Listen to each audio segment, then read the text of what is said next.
him speak. I don't know if you had a chance to hear his words just about 20 minutes ago in Baltimore, but essentially, thanking everybody for the support and saying that he hopes that others will continue the fight and hopefully have a chance to see their families again.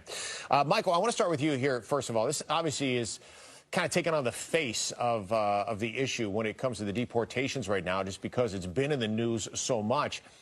Do you see this continuing to kind of play out that way when it comes to Comar Abrego Garcia or not?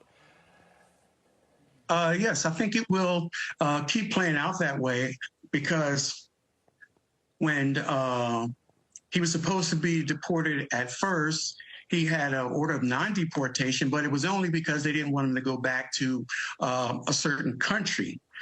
So he actually has had, what do you call it, due process.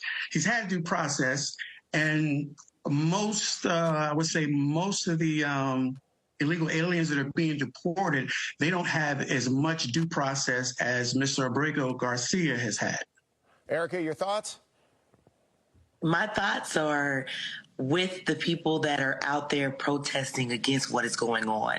You know, there have been Democratic presidents that have deported thousands and thousands of people, and it's never looked as destructive and intrusive as it looks right now. And so as you see, the people that are standing around him are against it, and that's how the Americans feel. We do want to make sure people have due process. We do want to make sure that legal people that are trying to get in this country are able to do it in a decent manner, but we don't want to see people dragged from their homes, dragged from their families in the ways that we're seeing it now, and he's standing up against that. Let's talk for a minute about what's happening here in D.C., whether it be that part of the equation or trying to cut down in crime in general. But the latest, I guess, twist in the saga when it comes to having the National Guard and federal law enforcement helping out with the crime-fighting efforts in D.C. is to arm the members of the National Guard. And we saw that as of last night. Erica, your thoughts on what's been happening here in the nation's capital? I think that is something that is unnecessary. As we saw the very first week of August 12th, that they came out full force with the National Guard, the numbers only went down, seemingly very small numbers. The numbers went down about 19% in crime. And the week before that, without the National Guard, the numbers went down 17%. So is all of this really needed? And let's think about the taxpayers' dollars. How much money is this coming from the budget to be able to put all of these troops out? So if we're trying to save money, and we're trying to save money for the American people, we have to decide when enough is enough when it comes to putting all of these troops out all over America, scaring people every day. You know, Michael, it's interesting because, some people who are critical of the move will say that this is just a glorified photo op. Some will say that look at the numbers and there have been arrests that have made, right? And when you look at the big picture, this administration is touting this not just to people in D.C., but to people all across the country.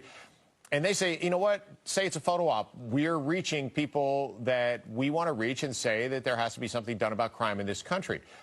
The question is do you see this playing out in other cities? Is it justified to take the playbook that's in D.C. right now and take that to other cities across the country? I think that's going to be much more of a legal issue, because the actual citizens in a lot of these urban areas, they really want someone to do something about the high crime rate.